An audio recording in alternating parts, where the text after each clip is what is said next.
Thank you, thank you. So, hi. My name's Rob. As you can tell in what you showed up for, global Anycast using OpenBSD on a budget. I'm going to lower the bar in the next like 10 seconds. I've had very little sleep. I'm tired. This is all the content's there. We're good. I'll give you the thing. I just want to make sure people understand. If you have questions, please do ask. If you don't understand something, please do ask. There are going to be people in this room who I talk over, but most of the time I'm probably going to be talking well under people in this room. And it'll be areas of networking that you may not touch on a daily basis or you may not have thought of in that way, but that's kind of generally what I'm aiming for in terms of demographic. So really quickly, what you can expect. So just to be clear, there are numbers on the slides as I fall over myself, but there are slide numbers. There are 45 slides. I'm going to run through them nice and quick. Some of them are going to be very short and very quick. Please tell me if you want me to keep going. So we're going to go over what high availability and reliability downtime stuff is, because that means different things to different people. If we're giving a talk about it, let's all be on the same page about what we're talking about. We got privacy, pricing, and costs, which is basically self-hosting, right? So self-hosting, we'll get into what that is, whether or not, you know. We're going to talk about external networking, BGP and anycasting, talking to other networks. We're going to talk about internal networking, VPNs. We're going to talk about pfsync a little bit. We're going to talk about well, that's not in here, but like routing domains and basic routing. Storage on OpenBSD. And I say that with like lsyncd, fuse, min.io, iSCSI, NFS, different solutions to the same kind of problem, but basically, yeah. We're going to talk a little bit about some software that runs on top of all this stack. So if you're running this kind of an anycasted network and you're using some of those infrastructure systems that exist, you're probably going to be running things similar to this, not this, but similar to this, whether it's consul or corosync or Elixir or the Beam or other systems that make use of the clustering. Short of very static CDNs, you're probably going to be running some software that has machines talking to each other. And yeah. We're going to do a very simple demo and example application, as in like, hey, look, it's up, it works right now. I can show you and go through the demo and that kind of stuff. We'll do QA and heckles, but basically if you have any questions during the thing, please do ask. One note about this, Nix on VMM. There was a conversation, there's some people in the room who've been hacking on VMD, and a lot of the issues that I have running this system and playing around with this stem from storage. And they stem from storage, and that's a known thing, that's okay with OpenBSD. We're going to talk about why, we're going to talk about, hey, these are some things that could work, but I want to make something clear. Because you can run Linux inside VMM on OpenBSD, 99% of your problems can be solved that way. And when I say your problems, I mean very specific edge cases where you actually want this piece of software that doesn't work in this operating system right now easily, but you can run it in Linux. You could do the networking on the host such that you are effectively running OpenBSD. There's a little sidecar, effectively, sidecar, depending on who you talk to in Kubernetes or container land, but a VM that is doing some specific things. One of the big things I want to emphasize here is I didn't do that for this talk because it would be trivial to just use Ceph, let's say, or take your pick of other distributed file system, which is 99% of kind of the pain point right now, depending on how you architect the system, depending on what you're trying to do. So we're going to run through some of this stuff. Some of the, overview of the definitions. There are distinctions here. Most of you understand this, but I do want to be clear about what I'm talking about. So availability is you can still use it. That's not the same thing as you're getting packets thrown at your front door, because that's in basically in the face of, that's resilience. So if you have an adverse network condition or you have a power outage in a data center, all those things are very much related and they are going to impact your availability, but availability is specific about being used or obtained. And that's important because when you're talking about anycasting, you can basically say, well, I lost my resilience in a certain area, but I still have availability because you're looking at a macro level. You can say, okay, I still have availability in like 95% of the world, or the 95% of my edge cases that I care about, even if you're having a horrible time over here. Like if Australia goes dark, but everywhere else in the world works, and it's 2 a.m. in Australia and you're like 9 to 5 business, you don't really care. So these definitions kind of matter. And I kind of wanted to just mention this as this is what you need to think about if you're looking at doing anycasting or you're looking at doing global networks, because at the end of the day, you're going to have issues. That's okay. It's a question of what are you planning for and how do you talk about it, how do you think about it. Ballpark things, ballpark times, percentages, those are just pulled off of a standard website. These are pretty well known in the industry. Bottom line, your POP is going to fail. Your server is going to go down. That's okay. I mean, you can architect the thing with I've done it, and everybody in this room has done it to some degree or another for different levels. You can architect very reliable systems. You can have multiple power supplies, multiple UPSs. You can make it very reliable such that it's probably not going to go down. You can run systems for about a decade before they go down. Sure. But the thing that people don't really talk about is you still probably have one administrative point that has root to the server. You still probably have one operator who's going to go click and kill it. There's a lot of telecom hardware that has a lot of built-in protections against that kind of environment. Operating systems, generally speaking, don't. I mean, you can run in secure levels and that kind of stuff, so you can get around it in a lot of ways, but you start upping the security levels in OpenBSD, you start to lose some of the functionality that some people want as they use the system. At the end of it all, it doesn't work. So we're going to run through this. You really don't get to control everything. And the biggest thing out of all of this is that single points of failure are administrative in nature. So if you have a machine that can go and SSH into everything and can take it all down, well, that laptop or that key becomes the single point of failure, maybe not the network. Also, there are some things that are not just malicious. Like, this shit happens, and you can't really solve for it.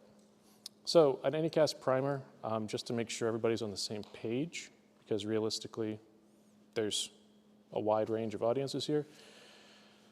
When you have a subnet on the public internet, you usually advertise it through transit gateways or other larger ISPs.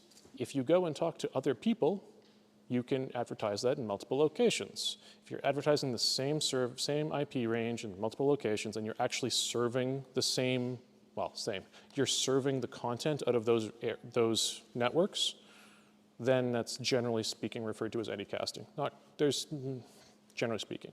But the idea is that, your resolver, your content delivery network and that kind of stuff might be using the same IP address, and depending on where you are in the world, you'll route to somewhere else. Some people will say it's about load balancing. For the love of God, please say no when somebody says that. It's not. Yes, that is the right term. So the comment was load distribution, and it is that. You have no control about where people send traffic to you. At the end of all things, if I'm in Dublin and I have a global network and the local ISP decides to tunnel their traffic and send it to me in Dubai or in Australia, I can't control that. I'm going to take their packet on that end of the network. And so you basically don't think about it as load balancing. Don't think about it as trying to distribute as much as you can, but the big value comes from lowering latency. Because 9 times out of 10, the network's going to be closer to the end person or the eyeball or the server that it's talking about, right? Side effect of this is denial of service mitigation. So professionally, I've seen seriously large volumes of spoofed SYN, and that can take down a machine, that can take down a network pretty easily. It can saturate even some transit links up to 100 gig. I mean, you take a look at people there are published reports of spoofed traffic, volumetric attacks hitting hundreds and hundreds of gig now. And so unless you're pushing 400 gig on your transits, and you have that to spare, you probably need to care about that in some way. Anycasting helps with that because it means that if all that traffic is coming from one location, it's a question of if, but if it's spoofed traffic, there's a decent chance compared to actual legitimate, like, reflected traffic. So that would be, oh, I talked to this DNS server and I spoofed that DNS request. That DNS server comes back and sends that. Then you can distribute that load, right? So you get a whole bunch of DNS servers distributing all that traffic coming back to the target network. That's a distributed system. Whereas if you're doing actual volumetric attacks, it's spoofed traffic, it's spoofed IP addresses, but it's all coming down the same pipe or a specific set of static pipes. And anycasting allows you to mitigate that to a large degree because it means that it's going to hit one or X number of your nodes as opposed to your entire network. And that's useful in some ways. So what I'm trying to solve for, only one single point of failure is administrative in nature. I was trying to build a network so that basically it wasn't going to go down unless I hit a button and did something stupid.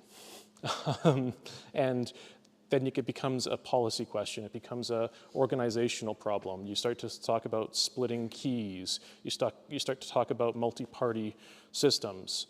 It gets into the realm of non-technical problem to solve. And it's worth noting that DDoS mitigations, if you're bothering to do this, you do get a reasonable stepping stone into doing proper DDoS, mitigating at the current best practice DDoS mitigations because you're already using the tools that allow you to do the thing in the first place. We're going to talk about, there are two different kinds of things here. We're not talking about the same thing. If you're talking about self-hosting, some people in this room will say it's not self-hosting unless you own the box. Some people will say it's not self-hosting unless you own the server room, right? It's define that. And then there's going to be some people who are like, well, I own AS, I have my own space, and I'm able to run the stuff, so I own it. If you want to take it down, you have to come talk to me, or you have to go talk to a bunch of different providers. So pretty standard stuff, hardware hosting, co-location versus standard, VMs. I think everybody in this room is pretty much on the same page with that.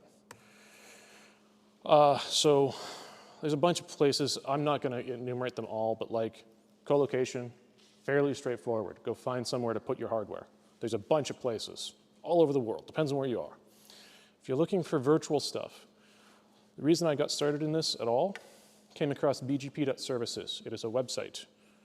I highly recommend you take a look. There are other lists of this kind of stuff, but these are collated lists of people who will give you KVM slices or VMs.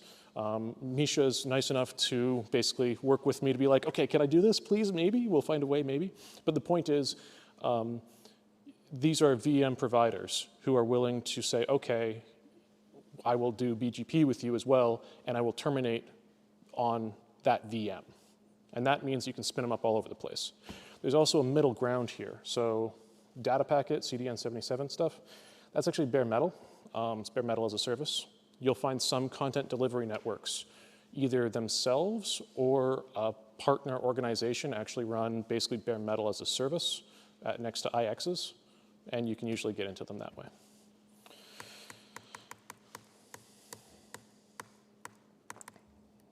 We're going to run through this quick.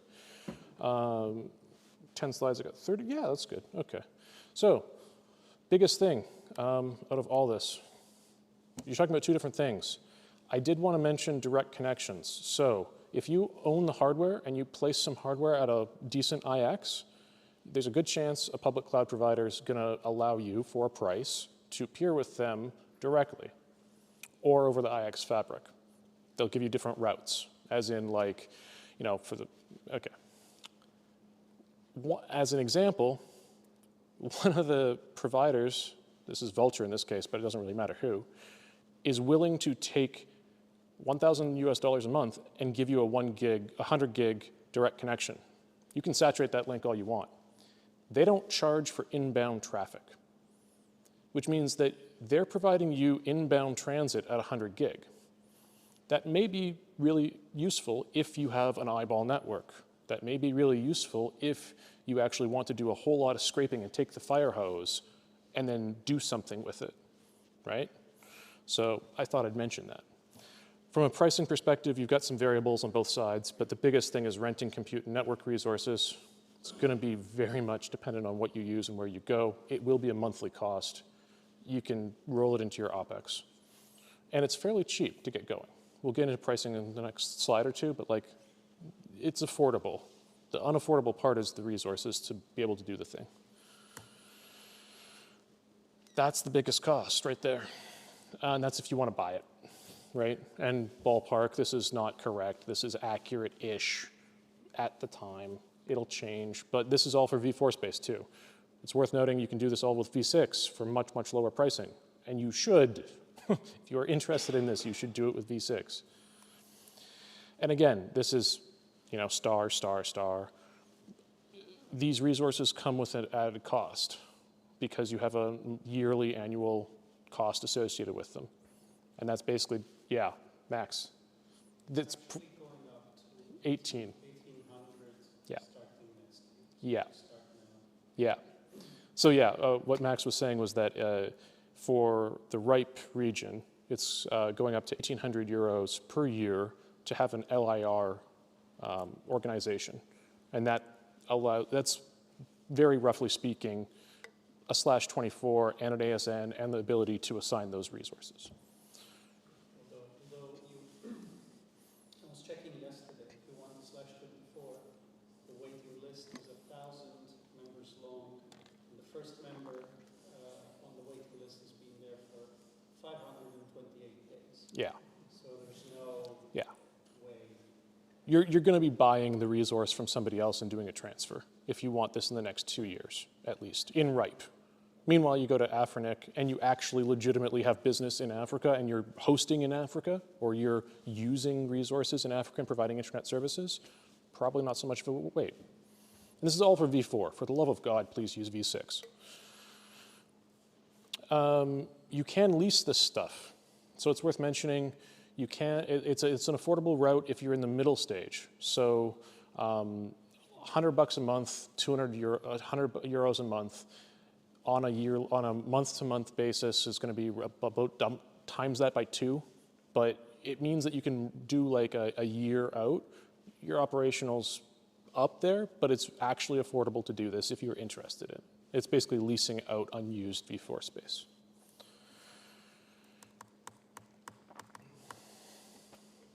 So on the low end, I put pounds there, or euros there instead of dollar signs, but it is about the same, roughly speaking. Low end compute resources, anywhere from 10 to $25 US dollars, euros-ish, very roughly speaking. This is all go talk to somebody, it'll change over time. You only get charged on egress on the VMs if you're gonna go the route of using VMs and going to talking to all these different providers. That's useful, but watch how much people actually talk to you because you're looking at a 1 to 10 ratio roughly. So 1 to 10 ratio, if you're getting a whole bunch of traffic in, you're still putting, like if you're taking that fire hose, you're still egressing 1/10 of it. That can add up.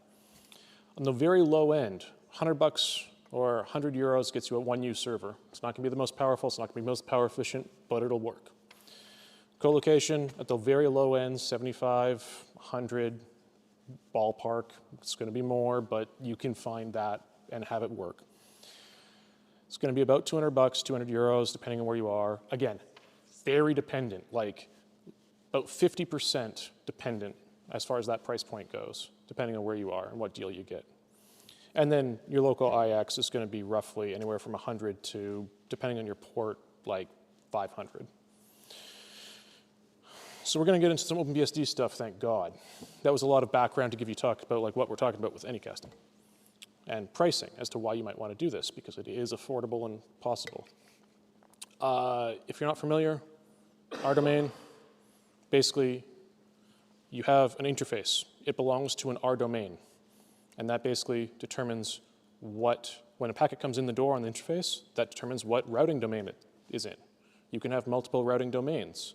You can have the same IP address exist on multiple routing domains. This is useful in certain ways. You also have tables. Tables are forward routing. So basically, yeah, we're just going to keep going because I got 25 minutes. We're going to rush through this shit. Ask me questions afterwards. You can read the slide. There's one R domain for the public stuff, R domain for the VPN endpoints, that kind of stuff. But the idea is you might want to offer a VPN service where you have the same public IP externally as you do for their client, so that when you use a VPN client, you actually get the public IP on that machine. You can do that with R domains. There are other use cases. So, lots of details omitted. I'm going to be very blunt about this. This works, it's fine, but like the big thing is BGP on port 179 and remote access of some kind. These are for like every single node you deploy, right? You're going to have some way to get to it, whether that's a WireGuard system or any other VPN or like SSH. And the big thing here about the pass out keep state, start to think about what R domain you're passing out on, because you can start to pass out on different R domains, meaning you might transit it all the way across your network and then out the other side. There may be reasons for that, there may not. So I shouldn't have made these clickies, I'm realizing now. But the basic idea is with BGPD, so BGP, very simply speaking, hey, this is how you get to my stuff. It's not that at all, but you know what? It's for the purposes of this talk, you have a subnet, you want to make that subnet available. BGP is how you do it. OpenBGPD, really great. There's others as well, but OpenBSD has OpenBGPD. It's used a fair bit. There's a reason it's used. Very simply, the configuration looks like that-ish. There's lots of details, there's lots of caveats. But the idea is you say, this is what I'm going to advertise. Then I'll have a permission ACL model similar to PF, similar to other things. Allow, deny, and it does the thing. I didn't cover any RPKI or IRR stuff in that. And we're half over, and I'm half over my slides. So I'm making good time, but like there's details here, okay? Please, if you are interested in this, talk to people, do this in a reasonable way. Bogons, communities, and prefix limits exist. Yeah, communities are massive. If you're doing this at scale in a serious way, you're already using communities. And that's how you have to work, because it allows you to, communities for people who don't know, because there will be somebody in this room, it's not just sending, here's how you get to my network. When you send that message, you can specify specific pieces of information as well. And that gets carried along to everybody else in the world. So that the person over in Tokyo, well, there are caveats, but very roughly speaking. So the person in Tokyo sees that bit of information. It can get filtered, it can get modified, it can get translated, but the idea is it allows you to at least try to send out that as well as receive that, and you can act on that. So BGP pipe. Anybody else seen this stuff? BGP pipe at all? Am I talking? Yeah, okay, a couple, two. I got it working for OpenBSD with TCP MD5. Very simple, very quick hack. There's a PR open to start getting it into a reasonable. But it is nice. OpenBGPD is a full-fledged, reasonable BGP speaker. BGP pipe is a series of tools that allow you to basically, everything it says up there. It allows you to inline it. It's written in Go. It's half reasonable. It's got some decent usage. It is useful. And it's useful for inlining and then talking to a BGP speaker, because you can at least see it. You can tap off of it. And because it's in Go, you could literally shove it to a Kafka stream or a RabbitMQ thing or go to MRT, or you can act on the data. You could inject stuff in, and it's all separate from your existing BGP system, which you may or may not want to actually care about very specific production requirements. Also, it can be a quote-unquote poor man's BGP speaker, in the sense of, depending on what you're doing, and you don't need to update the fib, and when I say that, you don't need to, if you're running this, depending on how you set it up, you could run BGP pipe and not be OpenBGPD. It's possible to do that. If that's your use case, it's possible.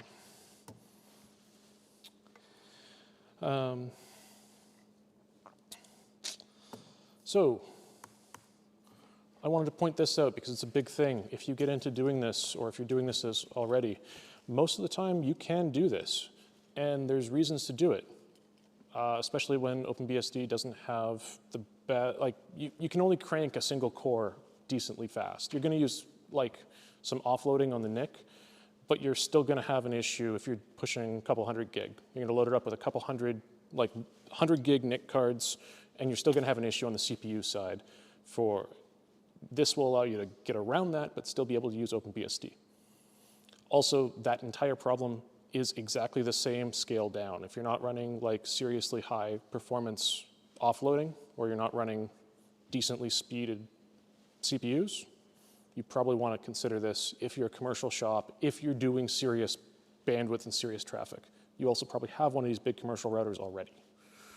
So this allows you to add OpenBSD as a speaker without actually buying whole hog into changing your architecture. For the love of God, if you don't need internal routing, don't.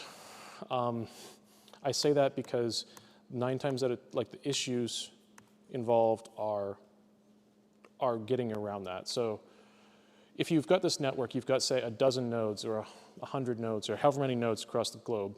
Each one of them is going to have a connection to that local internet service provider, right? That local transit provider. Probably multiples. I'm not even getting into the fact that you're probably connected to the IAX and you probably have a bunch of different networks there. But for the very simple make it work situation, you got a single VM, it has a single virtual NIC, and you're talking to an upstream, and they're taking your BGP. And they might be giving you back BGP. Even if that's the case, unless you're statically serving files, or your application is that you don't need any internal state whatsoever, you're probably going to have to backhaul information from a node in Tokyo to a node in New York. And that's only because, hey, the user logged in over here, and suddenly they came up over here. If your model is that you have to have that work, you need to care, right? And a lot of this stuff in the lower half is all about that. It really is. Cool. We're going to run through this nice and quick. I mean, we're going okay on time. But yeah, questions, comments, concerns so far. I've been going through this really quick, I feel like. But at the same time, people aren't nodding off. Yeah? So the question is, you're using both Kling and pfsync. So you have 2 different VPNs? Or? Yeah, so thank you. So these were some of the things that I tested out because I was doing this and it was kind of interesting. And tailscale. Yeah, so there's a bunch of stuff in here. So these are different VPN systems. Tailscale's fine. If you want to just eat the dog food, it works. It'll do the thing. You can run headscale out of OpenBSD, which is basically self-hosted, single tailnet, which is a very fancy way, because for people who don't know, it is very, very roughly speaking equivalent to a WireGuard tunnel with VXLANs on top, packaged up nicely. That is going to offend a bunch of people, but it's accurate-ish. And that basically means that you can create a mesh VPN that's actually half reasonably efficient. That's what that does.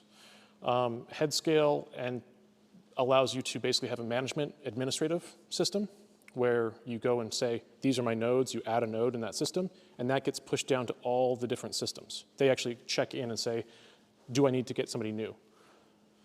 It uses WireGuard under the hood, and that uses public keys, so there needs to be a mechanism to distribute those public keys. That's what that exists for, right? The reason why I flagged certificates is because it's really nice. You could have a YubiKey or an actual HSM or other systems and sign your shit and sign the certificates that are for each node. Then you could set up each of those nodes to implicitly trust anything that is signed by that CA. That means you don't have to enumerate on each host all the other nodes. And that's really useful. And it avoids the problem of having to copy. It effectively works around the problem of having to copy your SSH key everywhere, very roughly speaking. The other things listed on the bottom of the slide are basically how to shove traffic from one side to the other over a network of some kind, usually encrypted, but some of them aren't encrypted, and you usually layer them on top of each other. It's worth mentioning, I did this ISA KMPD, IKE v1. It defaulted into like triple DES, which was fun to see. So if you're going to use this, use IKED. There's other stuff in here that I'm not talking about. BGP, OSPF, you can do VXLANs, all that stuff. Go talk to a few ISPs in the room. People do this more than I do. I've touched it, I've played with it. Hey, look, it works. But like, there's knowledge in the community, and there's definitely knowledge in your networking community. For the purposes of what I was looking at, I actually ended up using BGP internally as well. The reason for that was I was already running it, and it worked just fine. So it has some nice features for what I wanted to do as well. Basically means that if one node goes down, the other nodes immediately figure that out, as well as can route traffic. Because of my case, they're always routing to my transit provider anyways, right? So even if I'm routing from Tokyo to New York over my network, it's still hitting my transit gateway at one end and popping up my transit gateway at the other, because it's one interface. Like, you can do this really cheap. This was yesterday because I blew up the network and had to rebuild it. But the basic idea is you can have, there's a reason why the full mesh gets out of hand. That was the note on this. If you get to this kind of scale, use a route reflector. A route reflector is basically a one-to-many relationship. So you have all these nodes. They all talk to one or a high availability system or some other system like that. And the routes for all of the other systems get distributed. So it's a one-to-many relationship. It creates a star topology because otherwise you have a full mesh. Anybody do the math on what a full mesh is at even? Yeah, exactly. On like 30 nodes, on 50 nodes, on 100 nodes, it does not scale. You can do it if you have the resources, but it's a stupid way to do it. 101 nodes, 10,000. Yeah. It just gets out of hand, and all you're doing is just keeping these TCP connections back and forth. There's a thing called route reflectors. They exist. Use them if you're going to do this. Also, worth noting, advertising routes isn't everything. You still need to be able to route if you want this state internally. All of this is predicated. This entire thing from like this, basically the third or fourth slide, is predicated on you need state internal to your network or application stack. And you can't just shunt that to another provider. If you don't need that, don't do any of this. Just have a one-to-many distributed system where you just say, push my configuration, push my content, and then have each place do its own thing. So much easier.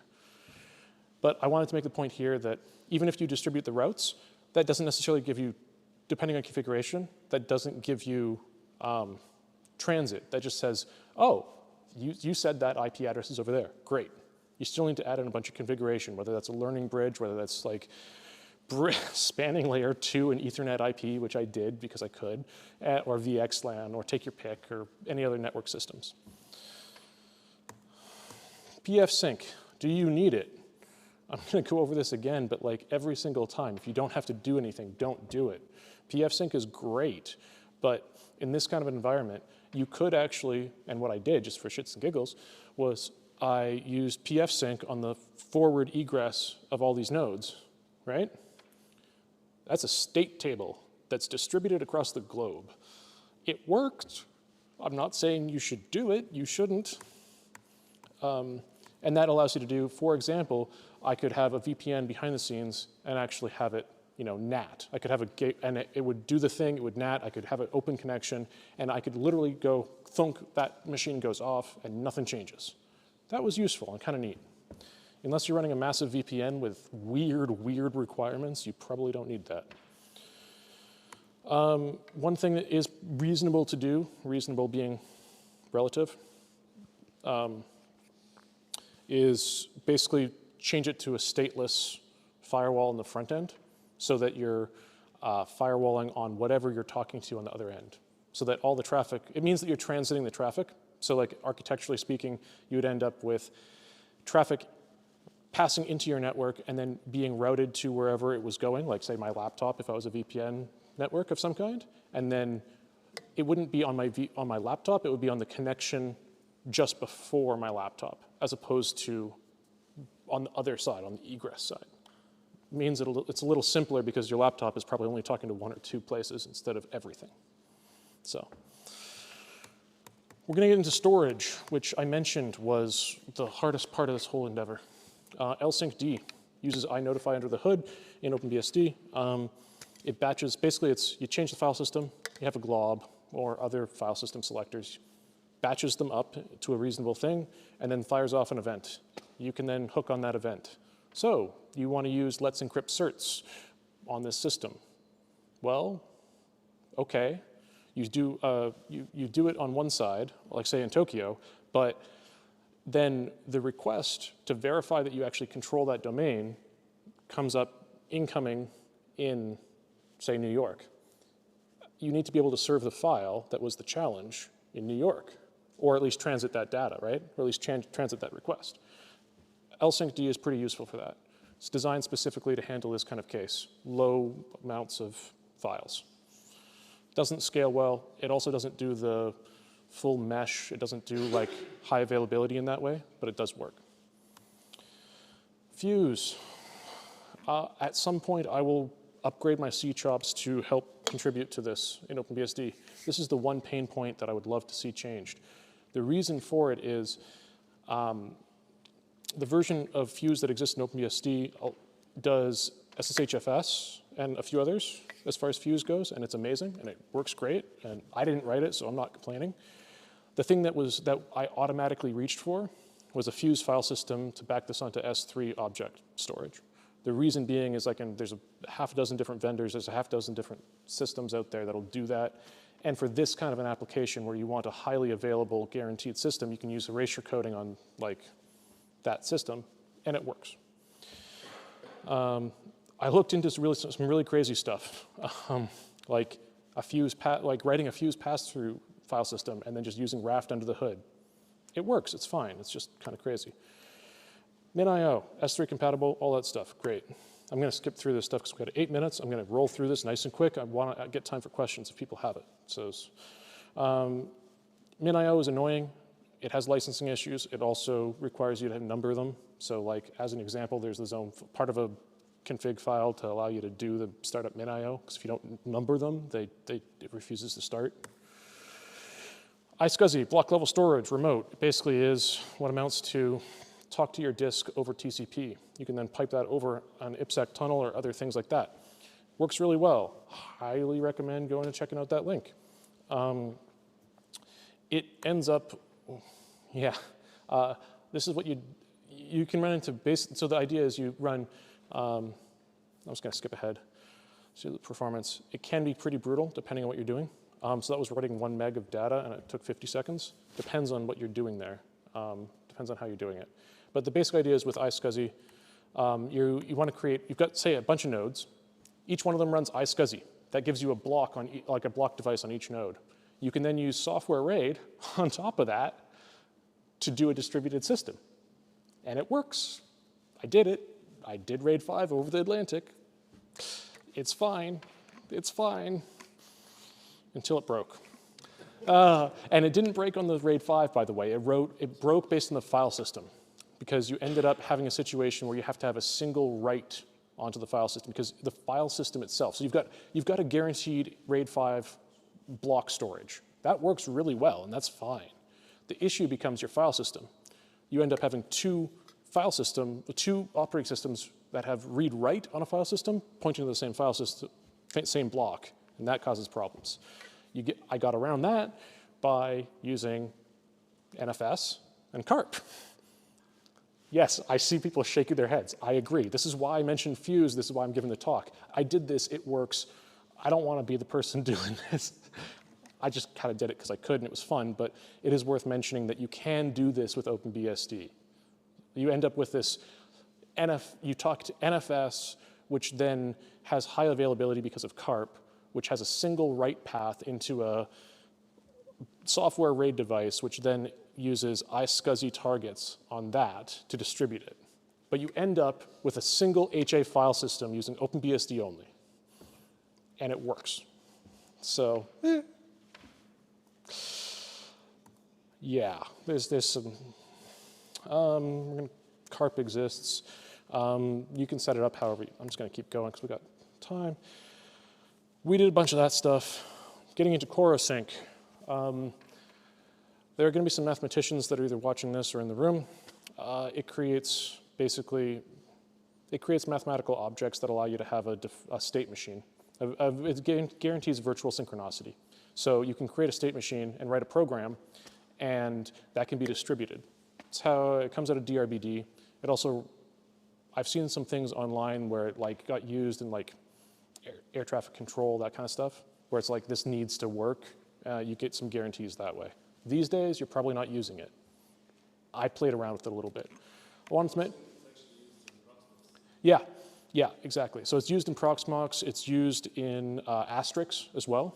So Asterix uses corosync under the hood for their guarantees, and that ends up working on your cell phones. But anyways, I got it working. The new things here use something called KNet. Don't. This is a Google slide that I pulled off. That's the documentation. There are people in this room who are just going like, oh God. Basically, it's some guy, wow, it's probably a couple people, who decided, and that block of red is literally what they had. The content of white is their presentation. So they're doing things to get performance in their little special world. corosync now by default uses this as the network stack. It deprecated UDP. It technically works, but it deprecated it. So just be aware. Don't use corosync for this. It can work. Use it if it's applicable, but 9 times out of 10, you're going to be using something else. Also, it took a while to patch it into OpenBSD, but it worked. I say into in the sense of I got it running, by the way. Consul exists. There's a bunch of others that do the same thing. It exists. You can add it. It's used a lot in Kube and a lot of other systems like Nomad. It basically is a service mesh. Spin it up on all the different nodes. They can all talk to each other. It allows you to query them with DNS, let's say, so you have a load balancer somewhere or multiple load balancers.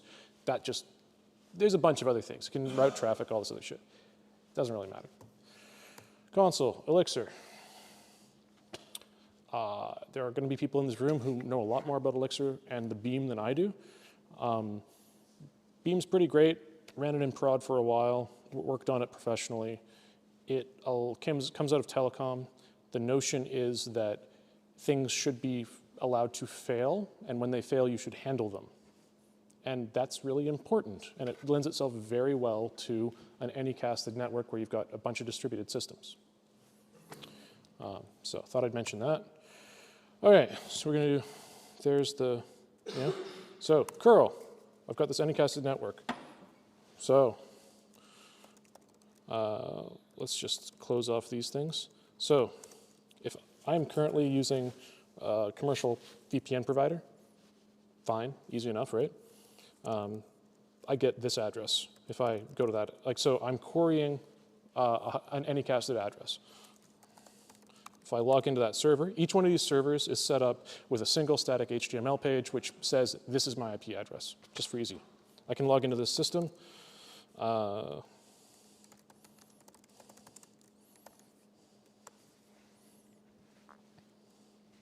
Notice I got a different address, except I didn't because I still curled the same address.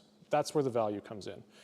Think of this, if you want to, it's not correct, but it's close enough, as what multiple A records in DNS does for you. It's not correct, but it's close enough, depending on what level of the stack you operate in.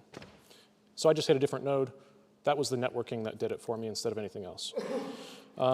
Looking glasses are great. And thank you to the people who run this.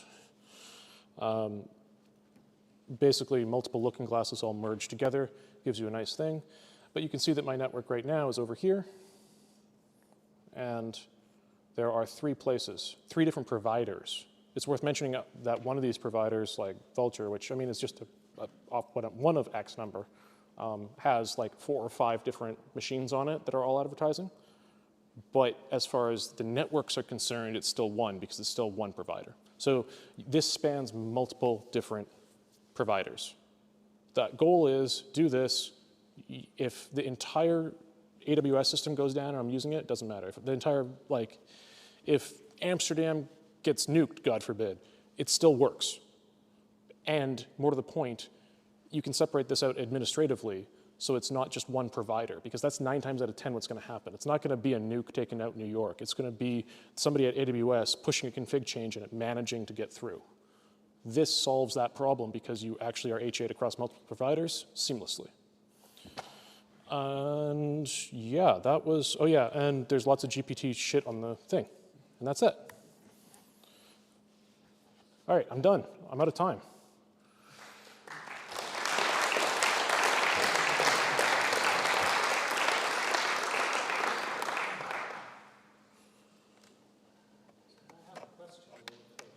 Yeah. Do you have any system, so many Anycast networks, they run checks in the background, Yeah. and if anything fails, they stop announcing. Yeah. So you have that in place. For me, no. I was just playing around and doing this. But yeah, I've done it before and it worked. It's fine. Basically, there's 2 methods of thought. There's a really great Nanog presentation done by some people who over at WordPress, or whatever their name now, that they did local self-checks as well. So they've got some health checks on the node so that if it gets hammered inbound, maybe you still can't talk out or something like that, but you need to be able to say, oh my God, I've got a problem, and what amounts to shoot yourself in the head for that node, so that the global routing table goes, oh, well, he died, I'm gonna go over here. But yeah, you can run checks and health and all that good stuff. Yeah. You know where you're doing the Anycast, Sorry. how do you handle TCP? I'm How do you handle TCP, like, you know, where Yeah. you know, where there's a routing transition, like, So there's a bunch of research into it the last while. For the most part, it doesn't matter, is the simple answer. So TCP, generally speaking, takes the same path, hits the same node. If you're on a cell phone, that may not be the case, but for the most part, it does. And even on a cell phone, unless I was noticing I was roaming in multiple carriers here in Ireland, but if you're on one carrier, you're probably going to stay to the same IP, because they're probably going to not change their forward routing tables, right? It is a thing, though. Like, if you do change, it's just going to hang up. It's just going to reset, TCP reset it. There are ways with pfsync to make that not the case, but generally speaking, you're just going to reset it. Yeah, last one, and then I think we got to get going. Did you evaluate XBGP rather than pipe? I'm sorry? Did you evaluate XBGP rather than BGP pipe? So the question was, did I look at ExaBGP, right? The simple answer is no. I would love to, I probably will. I played around with a bunch of different BGP implementations. I was running OpenBSD and I went, hey, this would be kind of cool, off-the-shelf stuff. I ended up going there, but I should look at ExaBGP. There are other BGP systems. Please look at them. They all deserve love. All right. Just a quick clarification. Were you running like BGP on top of WireGuard, for example? Or Yeah. So, Internally, yeah.